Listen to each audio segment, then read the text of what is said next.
दोस्तों नमस्कार, मैं हूं अमरनाथ प्रसाद।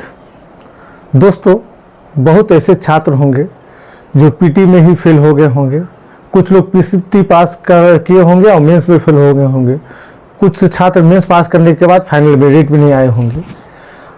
तो आज हम बात कर रहे हैं कि हम लोग काफ़ी मेहनत करते हैं, लेकिन क्या होता है कि एग्ज़ाम हॉल में ज़्यादा सवाल क्यों नहीं बना पाते हैं, क्या समस्याएं आती है, क्या गलती हम लोग करते हैं ताकि वहाँ परफॉर्मेंस नहीं कर पाते हैं, या सेलेक्ट भी होते हैं तो अच्छा रैंक भी नहीं आता है। तो क्या कारण है? देखिए, बहुत लोग हैं जो खूब मेहनत करते हैं, आपको लगता है कि सफल हो जाएंगे, लेकिन लास्ट में सफल नहीं हो पाते, उनका स्कोर कम होता है। तो कुछ बेसिक गलतियां हैं जो हम लोग करते हैं जिसको नहीं करना है। आज उसी पर चर्चा करेंगे। आपके साथ ऐसा हुआ है तब भी कमेंट करेंगे, अगर आपको लगता है कि नहीं ऐसा नहीं होता है तब भी आप लोग कमेंट करके हमको ज़रूर बताइएगा। सबसे पहले हम बात करते हैं ज़्यादा किताबें पढ़ना। देखिए, बहुत छात्र ऐसे होंगे जो बहुत मेहनत करते होंगे, उनके घर में जाइएगा तो लगेगा कि किताबों का पहाड़ खड़ा कर दिया है, खूब पढ़ रहा है, एग्जाम हॉल में गया उससे सवाल ही नहीं बनता है, सवाल ही नहीं बना पाता है। तो हमेशा याद रखना है, एक सब्जेक्ट में मैक्सिमम 2 बुक होना चाहिए एक सब्जेक्ट में, उससे ज़्यादा नहीं है। बहुत ज़्यादा ज़रूरत हो गया तीसरा, वो भी रेफरेंस के रूप में। क्योंकि देखिए, कम किताबों को पढ़ना है, किताबों की संख्या कम होनी चाहिए, लेकिन किताबों को बार बार पढ़ना है, बार बार पढ़ना। ज़्यादा आप किताब पढ़ लेते हैं तो याद भी नहीं होता और कन्फ्यूजन भी क्रिएट हो जाता है। तो हमेशा एक बात याद रखिए कि किसी सब्जेक्ट में कम से कम किताब पढ़े, जितना ज़रूरत हो उतना ही पढ़े। विद्वान बनने की ज़रूरत नहीं, नौकरी विद्वान को नहीं होता है, नौकरी उसी को होता है जो टू दी पॉइंट पढ़ता है, जो सिलेबस के अनुसार पढ़ता है। जान लीजिए, विद्वान बनना है तो प्रोफेसर बनिए, नौकरी करना है तो आपको टू दी पॉइंट पढ़ना पड़ेगा, क्योंकि उसको विद्वान आदमी की ज़रूरत भी नहीं है। तो ज़रूरत है कि कम किताबों को बार बार पढ़ना। हम लोग बहुत ज़्यादा किताब पढ़ लेते हैं, जिसके कारण हम लोग सफल नहीं हो पाते, या सफल होते हैं तो 2-4 नंबर से फेल हो जाते हैं। आप लोगों के साथ ऐसा हुआ है कि नहीं? आप एक बात जान लीजिए, 4 किताब लाइए, 4 किताबों में 90% चीज़ सेम होता है, तो क्यों हमको 4 किताब पढ़ना है? 10% का अंतर है, तो उसके लिए ना हम काम करेंगे कि फिर उसको शुरू से पढ़ना शुरू कर देंगे। इसलिए कुछ ही किताबों को पढ़िए, लेकिन बार बार पढ़िए। हमेशा हम आज जो बात कर रहे हैं बिहार दरोगा परीक्षा वाले के लिए बात कर रहे हैं, हमेशा अभी कोशिश रहती है बिहार दरोगा परीक्षा वाले को सहयोग किया जाए जहाँ तक हो सके, ऐसे भी थोड़ा समय का अभाव रहता है। तो एक चीज़ और बताते हैं कि कभी भी आईएएस का एग्ज़ाम छोड़ दीजिए तो टफ लेवल के सवालों को ध्यान में रखकर तैयारी नहीं करनी चाहिए, मॉडरेट लेवल के सवालों को ध्यान में रखकर तैयारी करनी चाहिए। हमेशा मॉडरेट लेवल के सवालों को ध्यान में रखकर तैयारी करते हैं तो इजी सवाल अपने आप उसमें बन जाएगा आपसे, और कुछ टफ सवालों का हिस्सा भी आप तैयार कर लेते हैं। और आप क्वेश्चन पेपर का एनालिसिस कीजिए। इस बार का एनालिसिस कर रहे थे, क्वेश्चन में जान ही नहीं था। अगर सही से कोई प्रीवियस ईयर किसी का बनाया होता, उत्तर प्रदेश पीसीएस सबका, तो आराम से पीटी पास कर जाता, कम पढ़ लिख के भी। लेकिन हम ऐसा रिस्क लेने के लिए नहीं कहते हैं, लेकिन कहने का मतलब है कि क्वेश्चन में तो जान रहता नहीं, तो हम टॉप लेवल की तैयारी क्यों करें? जैसा सवाल पूछेगा वैसा ही ना पढ़ेंगे, फालतू का पढ़ने की क्या जरूरत है, विद्वान बनने की क्या जरूरत है? अब मान लीजिए पॉलिटी में हमको लक्ष्मीकांत क्यों पढ़ना है, 800-850 पेज की किताब क्यों पढ़नी है बताइए? जो सवाल पूछा है वो सवाल आपके जनरल पॉलिटी की बुक में अवेलेबल है, तो 800 पेज की किताब हम क्यों पढ़े, क्यों समय बर्बाद करें? मेरा यही मानना है। स्मार्ट वर्क कीजिए। हम लोग को देखिए, नदी में तैरना है, डूबना नहीं है। हम लोग क्या होता है, डूब जाते हैं। नौकरी के लिए डूबने की जरूरत नहीं, प्रोफेसर के लिए डूबने की जरूरत है। आप एक चीज ध्यान दिए हैं, किसी भी कॉम्पिटिटिव एग्जाम्स का कोचिंग किसी प्रोफेसर का चलता है, क्योंकि प्रोफेसर उसको बांध के पढ़ाइए नहीं सकता है। प्रोफेसर किसी जो जनरल टीचर उससे बहुत ज़्यादा जानता है, लेकिन सिलेबस के अनुसार प्रोफेसर की बस की बात नहीं है कि बांध के पढ़ा ली, इसलिए कोई प्रोफेसर कॉम्पिटिटिव एग्जाम्स का कोचिंग नहीं खोलता है। तो आप हमेशा याद रखिए, आपको बांध के पढ़ना है और मॉडरेट लेवल की तैयारी करना है। आपको सफल होने से कोई नहीं रोक सकता, दुनिया की कोई ताकत नहीं। 6 मंथ बिहार दरोगा परीक्षा के लिए काफ़ी है, हम बोल रहे हैं 6 मंथ काफ़ी है। एक चीज़ और बताना चाहेंगे कि देखिए, करेंट अफेयर हमेशा हम हर वीडियो में मिलते हैं, करेंट अफेयर आपका तैयार होना चाहिए, डे 1 से तैयारी होनी चाहिए। आप दरोगा परीक्षा का एग्जाम देने जा रहे हैं तो है ना, ऐसा माना जाता है ना कि आप जब एग्जाम दे रहे हैं तो 12 महीना पीछे का करंट अफेयर पढ़िए। आप करंट अफेयर का तैयारी शुरू डे 1 से नहीं करते हैं, आप 12वां महीना माने जब एग्जाम दे रहा है तो 12 महीने का करंट अफेयर कैसे पढ़ लीजिएगा? तब तक तनाव में आ जाएंगे, नर्वस आ जाएंगे कि हमारा करंट नहीं पढ़ा वो हुआ है।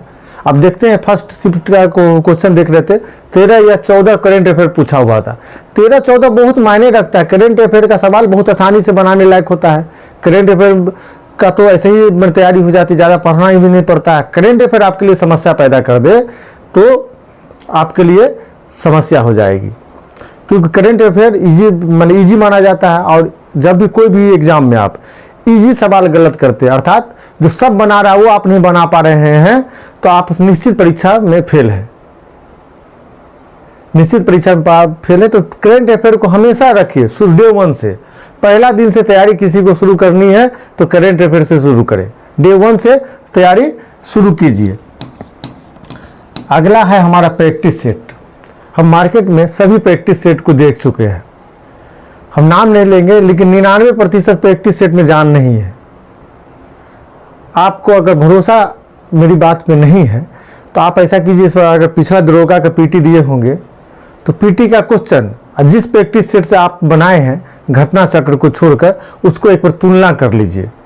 जो आप कोचिंग सबका फेमस प्रैक्टिस सेट देख रहे हैं उसकी तुलना कर लीजिए और तब एनालिसिस कीजिए कि मेरी बात सही है या नहीं। बस इतना ही। आपके पास तो होगा ही प्रैक्टिस सेट, और क्वेश्चन को उठा के मिला लीजिए। भैया सब एक ही तरह के 3-4 प्रैक्टिस सेट का कॉपी पेस्ट सब कर रखा है ज़्यादातर। हम नाम किसी का नहीं लेंगे, इसलिए कोशिश कीजिए अपने जो बिहार में है ना, बिहार में ज़्यादातर जो स्टैंडर्ड है किताबों का थोड़ा लो है, तुलनात्मक रूप से उत्तर प्रदेश इलाहाबाद से पब्लिश होता है। तो आप उससे बचना चाहते हैं, आपको लगता है कि कौन सा प्रैक्टिस ले कैसे तय किया जाए, तो किसी भी प्रीवियस ईयर को बनाइए। 2-3-4 पीसीएस का प्रीवियस ईयर ले लीजिए। उत्तर प्रदेश पीसीएस, उत्तर प्रदेश में जो अन्य एग्जाम हुए हैं, बिहार में जो परीक्षा हुई है उसका प्रीवियस ईयर, राजस्थान छत्तीसगढ़ का प्रीवियस ईयर का ले लीजिए, उसको बनाइए। उससे भी बचना है तो घटना चक्र का प्रीवियस ईयर ले लीजिए, उसको बनाइए। काफ़ी फायदा करेगा, काफ़ी फायदा करेगा। देखिए, आप अगर एक बात याद रख लीजिए, आप अगर प्रैक्टिस सेट को लेने में गलती करते हैं तो आपको बहुत भारी पड़ने जा रहा है एग्जाम हॉल में। इतना कंपटीशन टाइट है कि एक भी मिस्टेक होता है ना, वो माफ़ी नहीं मिलती है। बस एक मिस्टेक आप करेंगे एग्जाम में फेल हो जाएंगे। पहले होता था ना 2 सब्जेक्ट आपका खराब है एग्जाम पास कर जाएंगे। आप देखिए ना पिछला दरोगा का हर सब्जेक्ट से बराबर के हिसाब से 12-14 10 12-14 सवाल पूछा है। आपके पास स्कोपे नहीं है कि कोई सब्जेक्ट को छोड़ के चले, तो आपके पास यह कहाँ से आ सकता है कि आप कोई मिस्टेक कर ले, आप एग्जाम हॉल में आप बच जाए? कभी बचिएगा नहीं, आपको समस्या पैदा होगी ही। बिहार दरोगा परीक्षा का तैयारी कर रहे हैं, एग्जाम देना चाहते हैं, तो निगेटिव मार्किंग 1/10 है। 10 क्वेश्चन गलत करने पर एक सही क्वेश्चन का मार्क्स करता है। अगर आप पास करना चाहते हैं तो 90 से ज़्यादा क्वेश्चन को टच करके आए। 90 से ज़्यादा क्वेश्चन को टच करके आए। आपको लगता है कि सर गलत बता रहे हैं या क्या बता रहे हैं, नहीं बता रहे हैं, तो आप किसी अच्छे टीचर से बात कर लीजिए। सर एक टीचर थे जो बोल रहे थे 90 से ज़्यादा क्वेश्चन टच करके आना है, सो निश्चित पास कीजिएगा। अगर आपको दूसरी बात विश्वास न हो तो जो अगल बगल के छात्र पास हुए हैं, जिनका फाइनल मेरिट बना, उन सबसे बात कीजिए कि आप कितना क्वेश्चन बना के आए थे। 90+ सब बना के आया होगा। देखिए, हाथ कंगन को आरसी क्या, पढ़े लिखे को फारसी क्या। सोशल मीडिया का युग है, आना जाना इतना आसान हो गया है, बात करना पता करना इतना आसान हो गया। किसी से पता कर लीजिए। पता करने का 2 साधन बताते हैं, एक अच्छा टीचर से पूछ लीजिए, और जो छात्र पास कर रहे हैं उससे अच्छा क्या हो सकता है, जो पास कर रहे हैं उनसे पूछ लीजिए कि सर जो बोल रहे थे कि 90% से ज़्यादा सवाल टच करके आना है, मतलब 100 में से 90 क्वेश्चन टच करके आना है, क्या सही है? एकदम आप बात कर लीजिएगा, लापरवाही कहीं नहीं करना है, समझे ना। और एक बात और कि हम हिस्ट्री का सीरीज चला रहे हैं जिसमें 1000 सवाल दिया जाएगा। साइंस का सीरीज और करेंट अफेयर का सीरीज चलेगा। इसका आप फ़ायदा उठा सकते हैं, मेरी कोशिश है कि बिहार दरोगा परीक्षा की तैयारी करने वाले छात्रों को 1000 हिस्ट्री का क्वेश्चन प्रैक्टिस करा दे, लगभग 700 के आसपास साइंस का क्वेश्चन प्रैक्टिस करा दे, और लगभग 700 करेंट अफेयर का क्वेश्चन प्रैक्टिस करा दे, ताकि ज़्यादा से ज़्यादा फायदा हो सके। हमारे पास समय कम है, इसलिए बहुत ज़्यादा सब्जेक्ट के बारे में हम बात नहीं कर सकते हैं, लेकिन इतना हमारी कोशिश रहेगी कि आप लोगों को सहयोग किया जाए। पिछले बार किसी कारण बस मेरा सहयोग नहीं मिला था, लेकिन इस बार निश्चित मिलेगा। उस जो समस्याएं थी वो समाप्त हो गई है, तो निश्चित आपको सहयोग मिलेगा। हमारी शुभकामनाएं आपके साथ। बहुत बहुत धन्यवाद।